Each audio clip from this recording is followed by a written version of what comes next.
자, 미나상 곤방와 도쿄 K짱 데스. 여러분 오랜만입니다. 안녕하세요. 도쿄 K짱입니다. 자, 지금 저는 유튜브 라이브 스트리밍과 그다음에 카카오 TV에서 위험한 초대라는 공포 컨텐츠를 진행 중입니다. 자, 매일 밤 아니지, 큰일 날 뻔했다. 매주 목요일 저녁 이제 11시에 올 겁니다. 11시 카카오 TV와 유튜브 라이브 스트리밍에서 여러분들이 이제 매번 위험한 초대를 보실 수 있습니다. 자, 오늘 도쿄 K짱이 가지고 온 이야기는요, 어떤 범죄 이야기라든지 심령 이야기는 아닙니다. 하지만 우리가 몰랐었던, 우리가 갖고 있을 수도 있는 증후군에 대해서 여러분들께 알려드리려고 왔어요. 저도 조사를 하면서 나 이 증후군 아니야? 헉? 나 이런 증후군을 갖고 있었어? 약간 저도 되게 깜짝 놀랐거든요. 그러니까 여러분들도, 제가 여러분들과 오늘은 함께하는 그런 컨텐츠를 준비했습니다. 여러분들도 자가 테스트를 한번 해보시면서 내가 이 증후군일 수도 있겠구나 라고 여러분들이 모르셨던 자신의 또 다른 얼굴을 보실 수도 있어요. 자, 그럼 지금부터 도쿄 K짱과 함께 당신이 갖고 있는 증후군을 발견해. 자, 현대 사회를 살아가면서 굉장히 많은 일들이 있잖아요. 항상 경쟁, 이걸 꼭 이겨야 된다. 남자는 뭐 대학을 졸업하면 뭐 차가 있어야 된다. 여자는 뭐 30이 되기 전에 결혼을 해야 된다. 약간 이런 룰들과, 그리고 막 회사에서도 막 상사한테 치이고, 후배는 자꾸 치고 올라오고, 굉장히 스트레스를 많이 받을 수밖에 없는 요즘 현대 사회잖아요. 내 자신들이 알고 있을 수도 있지만 나는 약간 우울증인가? 아니면 나 지금 좀 조울증인가? 뭐지? 괜히 기력이 없고 우울하고 웃기도 싫은데 웃고 있는 내 모습을 보고 사실 이거 먹기 싫은데 저 그거 좋아해요 라면서 너무나 자연스럽게 거짓말을 하고 있는 자신의 모습 보신 적 없으세요? 자, 여러분들 지금 현대사회를 살아가는 많은 사람들이 자신도 모르게 갖고 있는 증후군이 있대요. 아마 이 방에 계신 분들 중에 한 90% 정도는 제가 오늘 여러분들께 가지고 온 증후군을 모두 갖고 계실 수도 있어요. 자, 제가 오늘 가지고 온 증후군 10가지인데요. 지금부터 여러분들께 그 증후군을 함께 알려드리면서 자가진단 한번 해봅시다. 자, 첫 번째입니다. 첫 번째는 굉장히 간단한 거예요. 많은 분들이 갖고 계신 증후군일 것 같아요. 저도 이거를 갖고 있을 것 같아요. 첫 번째는 바로 만성피로 증후군입니다. 자, 만성피로. 사람들이 입에서 굉장히 말을 많이 하는데 이거를 정확하게 알고 계시는 분들 아마 없으실 거예요. 자, 만성피로 증후군은요, 원인이나 질환 없이 그냥 임상적으로, 그러니까 뭔가 설명되지 않는 피로가 6개월 이상 쭉 지속적으로 반복적으로 나타나서 일상생활에 약간 좀 장애를 받는 상태를 말하는 거예요. 그리고 휴식으로 회복되는 그냥 일본 피로와는 아니야. 그러니까 오늘 하루 자면 좀 피곤이 풀린다, 이런 피로와는 달라요. 만성 피로 증후군은요, 휴식을 취해도 막 좋아지지도 않고 정신적 그리고 육체적 활동에 의해서 좀 되게 피로 증상이 계속 지속적으로 나타나는 거야. 그럼 이게 계속되면 어떡해? 일상생활에도 상당한 지장을 받겠지. 그러니까 증상은 되게 개인마다 여러 가지로 나타납니다. 뭐 가장 일반적인 증상을 몇 가지 말씀드리면, 첫 번째, 구체적인 원인이 없이 굉장히 심한 피로를 느끼는 거야. 그리고 그런 증세가 6개월 이상 쭉 지속되는 경우. 두 번째, 집중력이 떨어져. 그리고 까먹어. 기억력 장애가 와요. 그리고 너무 피곤한데 잠이 안 오는 수면 장애. 그리고 속 쓰려 이런 거 있잖아. 위장 장애 등이 있대요. 이 밖에도 복통, 그다음에 흉통, 식욕 부진, 그다음에 약간 호흡곤란, 체중 감소. 나 아니야? 우울, 괜히 불안하고 이런 증상들이 있어요. 그래서 만성 피로 증후군의 가장 큰 문제가 뭐냐면 이 육체적 스트레스가 정신적 스트레스로 이동한다는 거예요. 왜 몸이 힘든 건 괜찮은데 정신적으로 스트레스를 받게 되면 굉장히 우울해지고 위험할 수가 있잖아. 그리고 막 몸이 피곤하니까 뭐 집중력도 없어지고 막 스트레스 받으니까 뭐였지? 그거 있잖아. 막 기억력이 저하되고.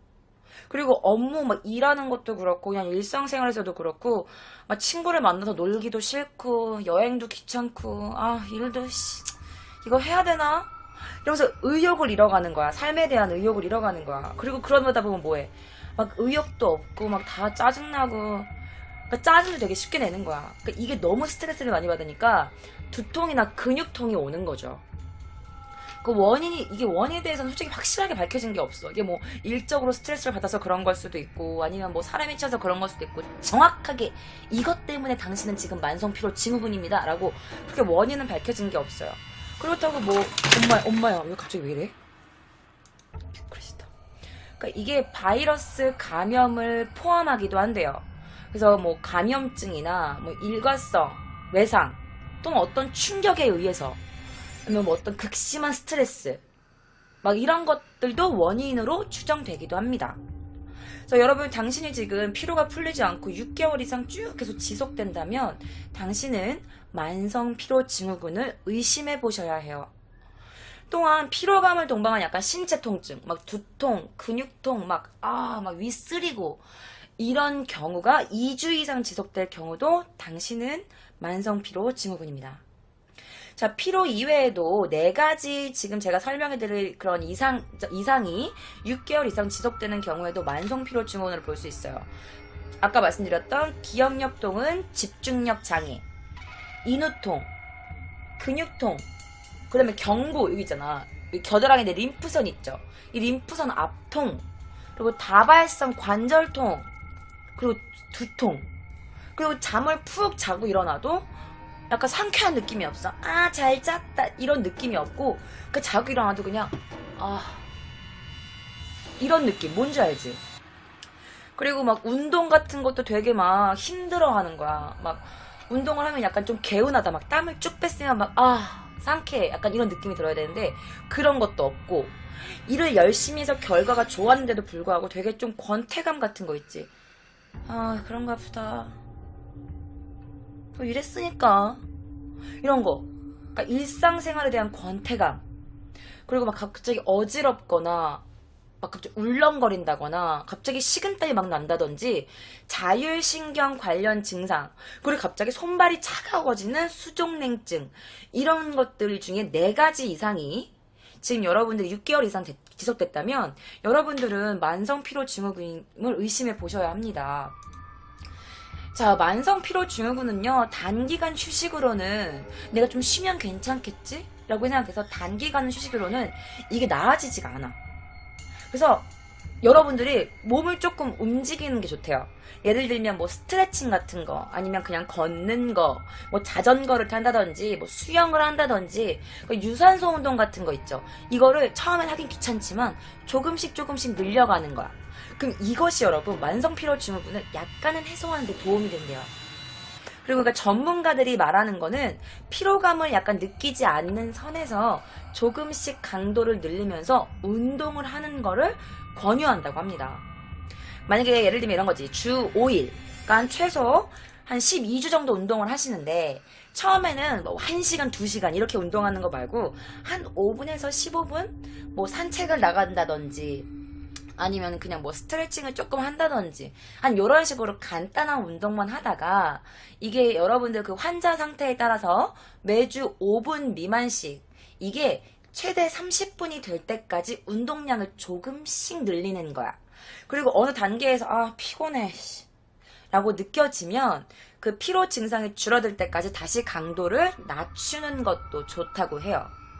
여러분, 제가 지금 말한 증상 중에 여러분들이 갖고 있는 증상이 있어요? 와, 요새 딱 나다. 헐, 대박. 막 이러면서 숨쉬기 운동은 안 되나? 의심한 봐야겠다. 저도 해당이 돼요. 막 이러면서. 그쵸. 저도 만성피로 증후군인 것 같아요. 저는 만성피로 증후군이라는 걸 몰랐지만, 그냥 피곤해서 약간 그런가 보다라고 대충 넘겼지만, 제가 그때 슬럼프가 왔잖아요. 그때 제가. 그래서 저는 좀 이렇게 방송을 좀 쉬고, 약간 좀 휴식을 여행을 좀 가고 그랬었는데, 여러분들도 약간 좀 뭔가 일상생활에서 내가 맨날 하던 거 말고 좀 다른 것을 해가지고 약간 좀 일상생활의 밸런스를 좀 다르게 만들어 보는 것도 좋을 것 같습니다. 4가지 이상 6개월 이상 지속된 당신은 만성피로 증후군 환자입니다.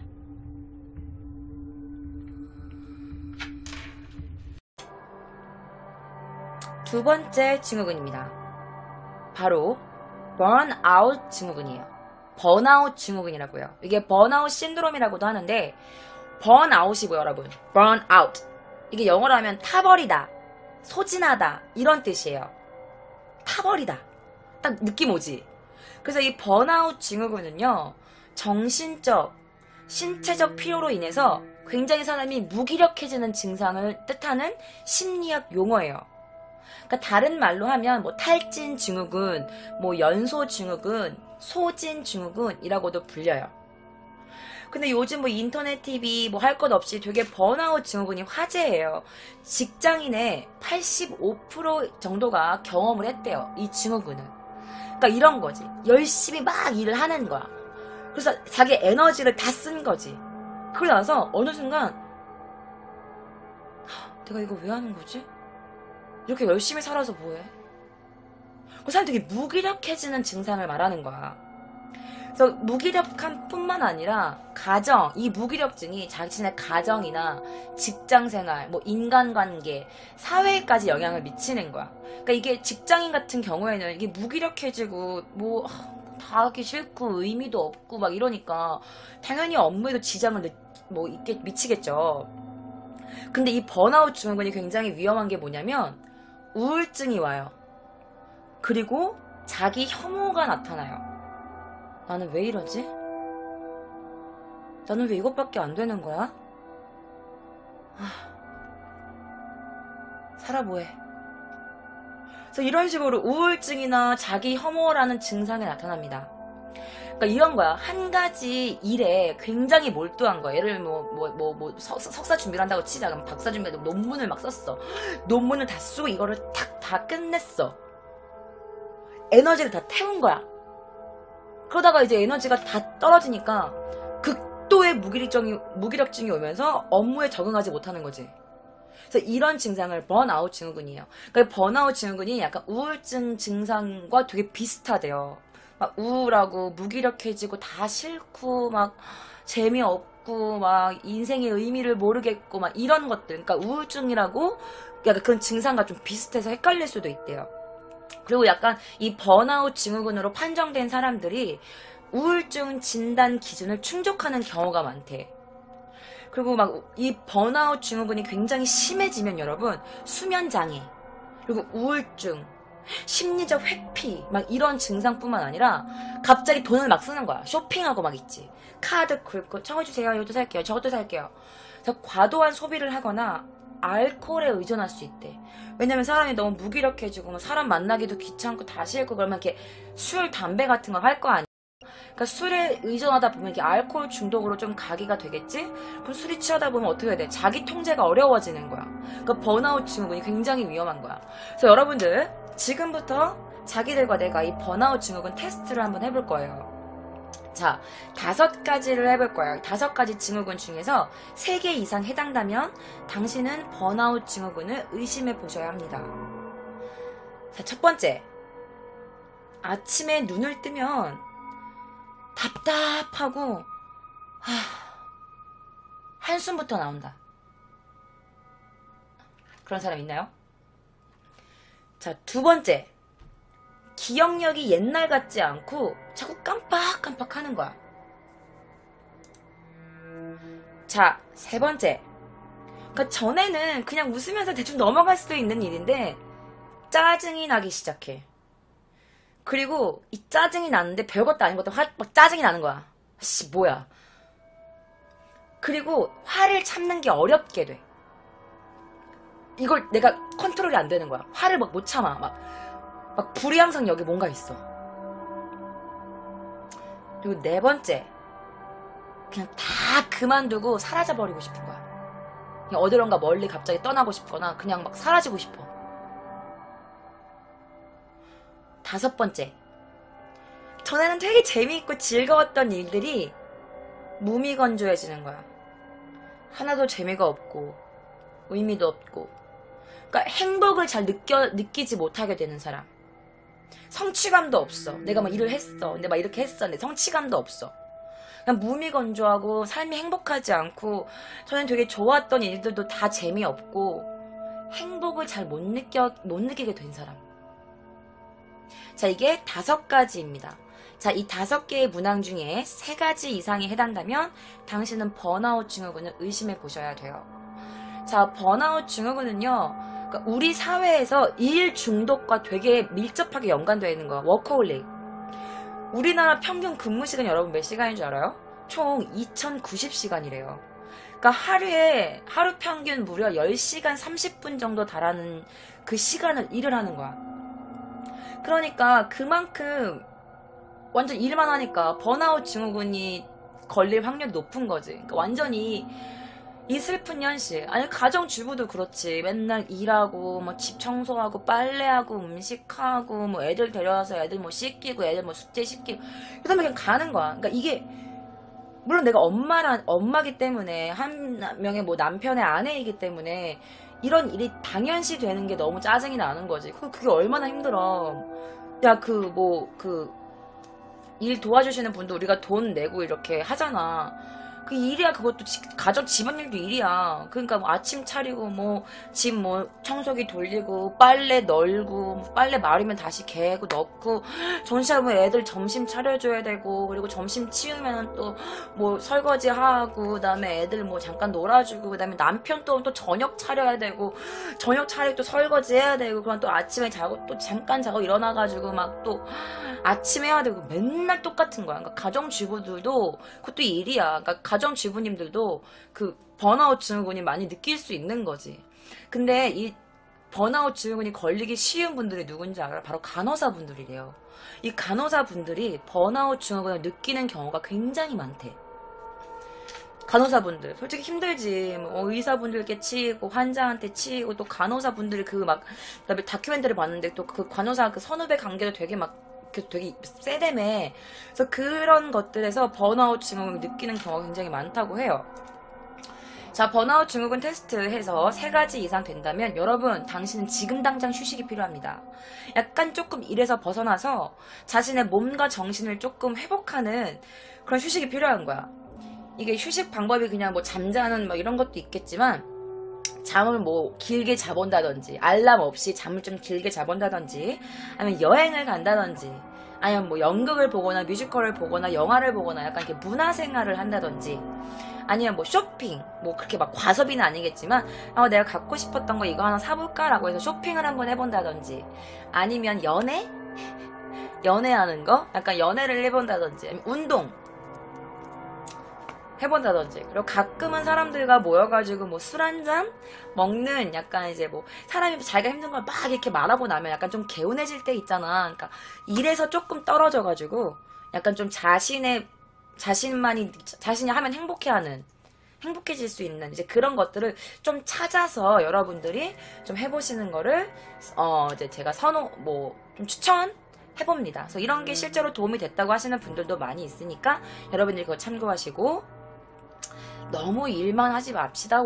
나도 워커홀릭 중에 한 명인데 조금 한 3일 이틀 쉬는 것도 굉장히 나한테 도움이 많이 되었더라고요.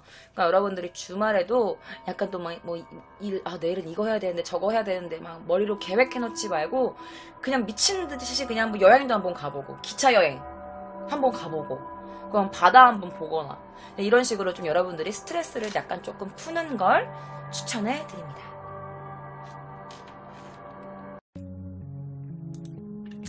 자, 3번째 증후군입니다.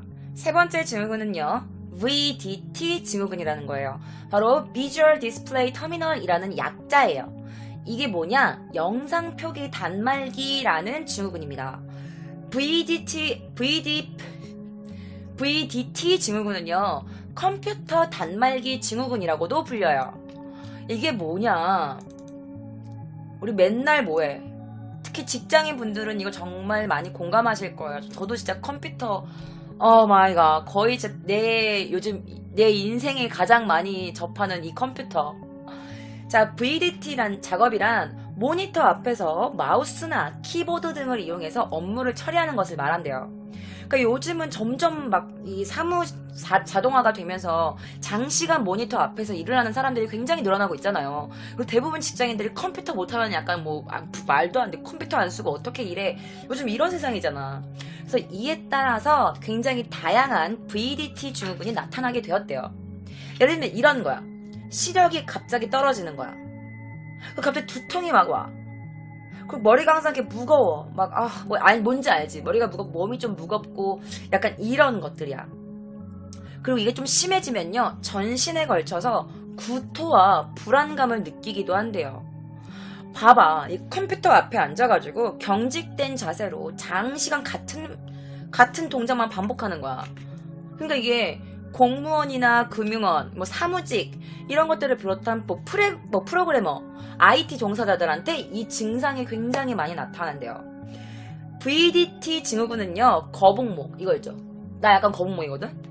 이 거북목 이렇게 되는 거, 거북목이라든지 일자목, 그리고 근막 통증 증후군, 어깨나 목 관절 이런데 통증이 있다면 이게 VDT 증후군이래요. 여러분들 그냥 피곤하니까 그냥 알배기고 몸 무겁다 이렇게 생각했죠. 근데 이게 VDT 증후군이라는 그 병이 있어. 병이라고 표현해야 되나? 그런 증후군이 있는 거야. 그러니까 장시간 모니터를 보면서 키보드를 두드리는 작업을 할 때 생기는 그냥 각종 신체적 장애인 거야. 나도 약간 이 VDT 증후군이 있는 것 같아요. 저도 시력이 조금 떨어졌고요. 그래서 거북목은 원래 있었지만 좀 더 심해지고 두통, 근육통이 약간 있어요. 근데 방송할 때 몰라 갑자기 두통이 와 막 이럴 때 있잖아요. 그러니까 나 VDT 증후군인 것 같아요. 그리고 이제 게임, 인터넷 쇼핑 막 이런 거 있지. 장시간 막 게임하는 거 있잖아. 막 이런 롤 이런 거. 컴퓨터 이용자, 컴퓨터를 계속 오래 사용한 사람, 그리고 스마트폰, 모바일 이런 단말기를 오래 보는 젊은이들에게 요새 많이 나타나고 있대요, 이 증후군이. 자, 이 증상이 있으면 여러분들 VDT 증후군입니다. 첫 번째, 눈을 깜빡깜빡거릴 때 약간 눈에 약간 이물질 같은 게 들어있는 약간 카작카작거리는 그런 이물감이 느껴지시는 분. 두 번째, 막 눈부심이 좀 심해지고 약간 빛에 민감하게 반응이 되는 사람. 그리고 세 번째, 눈의 피로감을 자주 느끼는 사람. 막 눈 무겁고 눈 뻐근하고 되게 건조해지고 약간 이러시는 분들. 눈이 뻑뻑하고 눈 충혈 증상이 자꾸 되게 자주 일어나거나 좀 심하신 분들. 그리고 어깨나 팔이 항상 저리고 막 아파, 통증이라고 부를 정도로 아파 이러신 분들. 이거 나야. 그리고 약간 어깨를 이렇게 들어 올릴 때 가볍게 들어 올릴 때 약간 뻐근하고, 그리고 운동 범위가 예를 들면 이렇게 하는 것만이라도 약간 이렇게 해서 팔만 내리는 건데도 여기가 진짜 미친듯이 아픈 사람이 있지. 내가 약간 좀 그렇거든요. 요즘 제가 이 스트레칭을 되게 자주 하는데, 그러니까 운동 범위가 작은 거야. 그러니까 큰 거를 못해. 몸이 무거우니까. 그러신 분들. 그리고 손에 피로감을 느끼시는 분들. 그리고 등이 약간 굽어 있고 어깨나 목 근육이 되게 자주 뭉치시는 분들. 이런 분들 VDT 증후군입니다. 자, 그러면 이거 어떡해요? 저 근데 컴퓨터 없으면 직장생활 어떻게 하라는 거예요? 저 VDT 증후군인가 봐요. 어떡해요? 이러시는데 예방법이 있기는 해요. 일단 우선 목이나 어깨 부위의 통증을 줄이시는 거죠. 그러니까 마사지를 좀 해주신다든지 아니면 스트레칭을 좀 자주 해주신다든지, 그리고 눈의 피로를 감소시키기 위해서 화면과 눈의 거리를 약간 30cm 이상, 내가 옛날에 막 이렇게 하고 컴퓨터를 했으면 약간 좀 떨어져서 이렇게 하는 게 좋지. 그리고 중요한 건 뭐냐면 내가 컴퓨터 앞에 너무 많이 앉아있었어. 피곤해.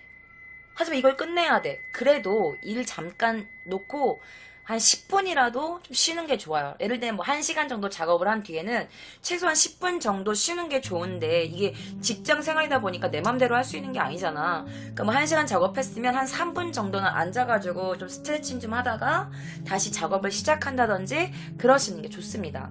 눈이 약간 뻐근하거나 항상 좀 피곤하거나 어깨가 뭉친 느낌이 들면 참지 말고 여러분들이 약간 수시로 좀 휴식을 취해주는 게 좋아요.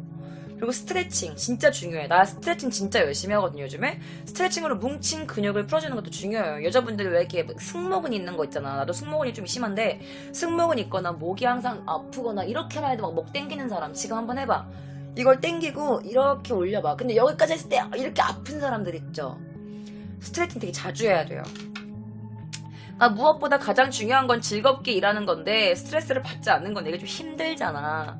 근데 지금 제가 말씀드린 것 중에 대부분 증상이 내가 다 갖고 있는 증상이다 그러면 이게 VDT 증후군인데 이 진단을 받게 되면 일단 여러분 의사 선생님을 찾아가가지고 정확한 진단을 받으시는 게 좋습니다. 그래서 이제 그 원인을 찾아내고 원인을 교정해야 돼요. 저 VDT 증후군인 것 같아요 라고 해서 아니 뭐 목이 휘었다 그럼 목을 좀 맞추는 약간 그런 치료를 받는다든지 눈이 너무 건조한다 그러면 약간 좀 눈을 좀 계속 건조하지 않게 뭐 한 약을 좀 받는다든지 약간 이런 식으로 여러분들이 참지 말고 이걸 바로바로 풀어줘야지. 아니면 이게 뼈가 굳어버려가지고 나중에 치료할 때 좀 힘들어요. 제가 좀 그런 케이스거든요.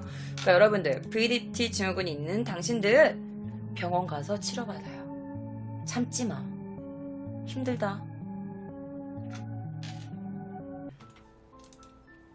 자, 다음입니다. 네 번째 증후군입니다. 바로 파랑새 증후군이에요. 블루버드 신드롬이라는 증후군입니다. 들어는 봤죠? 파랑새 증후군? 들어는 봤는데 이 증후군은요, 벨기에의 극작가이자 시인이자 수필가인 메이털 링크라는 사람의 동화극이에요. 그래서 파랑새 뭐 그런 동화책이 있나봐. 그래서 이 파랑새라는 그 동화의 주인공에서 유래가 됩니다. 동화 파랑새에서 유래한 명칭으로, 그러니까 이게 동화가 이게 무슨 내용이냐면 이 파랑새에 나오는 주인공이 있어. 마틸과 틸틀이래. 그래서 이게 자신의 소원을 이루기 위해서 요정을 막 따라서 행복을 주는 파랑새를 막 이렇게 찾아다니는 그런 모험 여행 이런 얘기예요. 그런데 알고 봤더니 행복의 파랑새는 바로 집에 있었다. 이제 뭐 이런 내용이래요. 파랑새 증후군은요, 현재 자신이 처해진 자신의 현실에 만족을 하지 못하는 거야. 그리고 항상 불확실한 장래만을 생각하는 거야. 항상 행복한 꿈만 꿔. 이런 상상하는 거야. 그래서 머릿속에서 계속 파랑새를 찾아다니는 거지. 나에게 행복을 주는. 그러니까 이게 무슨 말이냐면 현재 자신이 처한 상황에 적응을 못하는 거야. 그리고 항상 절망적이야. 항상 실망을 해. 이건 아니야. 이건 내가 원하는 현실이 아니야. 그러면서 계속 이상만은 쫓는 거야. 나는 저렇게 될 거야. 나는 부자가 될 거야. 그래서 이상만 쫓아. 그래서 이런 분들이 파랑새 증후군을 갖고 계신 분들의 나타나는 현상이 뭔지 알아요? 한 직장에 오래 있지 못해. 계속 이직을 하는 거야.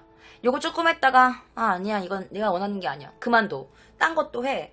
내가 원하는 게 아니야. 또 그만둬. 딴 것도 해. 그래서 한 곳에 오래 있지 못하고 계속 이직을 하는 거야. 그리고 이 증후군이 뭐냐면 장래의 희망을 몽상만 하는 거야. 그냥 상상만 하는 거야. 나는 진짜 돈 많은 백마탄 왕자랑 결혼할 거야. 나에게 분명 그런 남자가 언젠간 올 거야. 이러면서 계속 그냥 상상만 하는 거야. 꿈만 꾸는 거야. 그러면서 현재 일에는 관심도 없어. 지금 현재를 열심히 살아가지도 않으면서 지금 내가 처한 이 현실이 다 싫어. 그냥 관심도 없어. 왜? 난 행복해질 거니까. 그러니까 이 증상이 나타나는 사람들이 뭐냐면 주로 그러니까 부모님의 과잉 보호를 받고 자란 약간 좀 정신적인 성장이 조금 더딘 사람한테 나타나는 증세래요. 그러니까 어릴 때 너무 아이고 이쁘다, 아이고 이쁘다, 뭐 우리 아들, 우리 딸 괜찮아, 다 해도 돼. 엄마가 다 해줄게. 괜찮아. 네가 나쁜 거 아니야. 넌 아무 잘못 없어. 이러면서 그렇게 너무 과잉 보호 받고 자란 사람 있지. 그럼 그런 사람들이 어때? 내가 잘못한 거 아닌데? 내가 지금 이런 데 있을 사람이 아니야. 내가 왜 여기 있지? 아, 그래, 딴 일 한번 해볼까? 그 일하면 내가 좀 나한테 좀 맞을 수 있을 것 같아. 막 이런 사람, 이렇게 되는 거지. 그리고 21세기에 들어와서 현대는 계속 빠르게 변해가고 있는데, 맨날 빠르게 변해가고 있는 이런 현대사회에 적응을 잘 하지 못하거나, 내가 지금 갖고 있는 직업, 혹은 뭐 직장, 이런 거에 만족을 못하는 거지.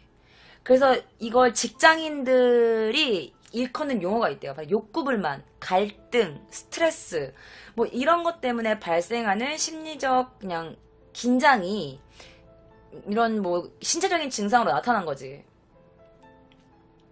그러니까 이게 정의를 딱 내리면 벨기에 작가 메이털링크 동화극인 파랑새의 주인공처럼 미래의 행복만을 몽상하면서 현재의 할 일에 열정을 가지지 않는 현상이에요.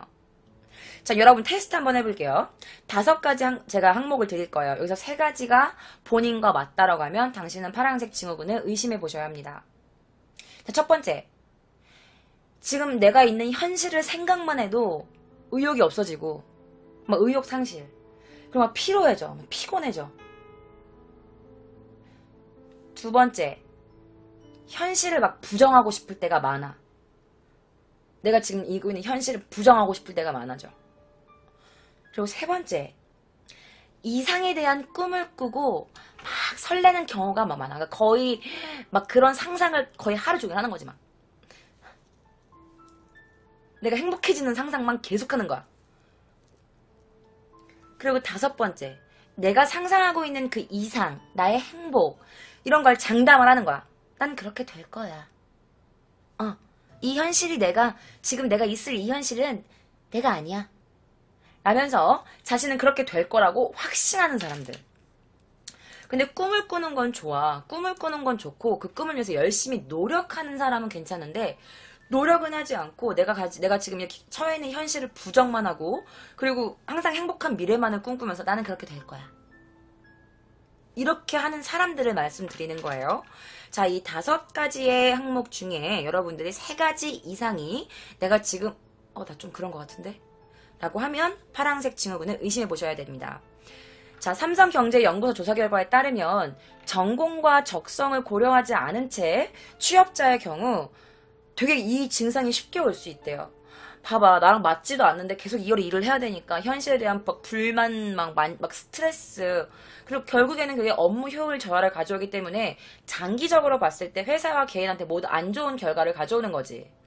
그러니까 발전 속도가 너무 빨라지니까 이런 변화 속도에 맞춰가는 사람도 있잖아. 못 맞추는 사람도 있잖아.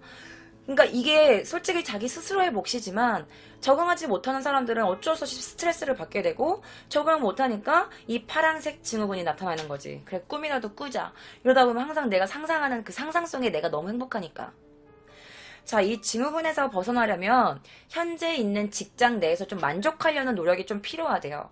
아니, 물론 적성과 전공, 뭐 나한테 맞냐 안 맞냐 이런 문제일 수 있지만 가장 중요한 건 심리적인 행복감, 만족감이기 때문이죠. 일단 목표를 하나 세우는 거야. 내가 그래 이거 한번 해볼까? 근데 그걸 하나씩 달성하는 거야. 그러면서 그 조금씩 달성을 하면서 성취감을 좀 느껴보는 거지. 그런 과정을 통해서. 그리고 이제 업무에 대해서 내가 뭐 회사 사람들과 뭐 상사 욕을 할 수도 있는 거고, 나 이게 좀 힘들어, 이게 좀 짜증나, 이러면서 이제 뭐 서로 이렇게 뒷담화 하면서 약간 좀 스트레스 좀 푸는 거지. 그 즐겁게 좀 어울릴 수 있는 직장 동료를 만들면 이게 자연스럽게 파랑새 증후군이 조금씩 이렇게 해소될 수도 있다고 합니다. 너무 혼자 상상 속에 있지만 말고 주변 사람들, 긍정적인 사람들 주변에 분명히 있거든요.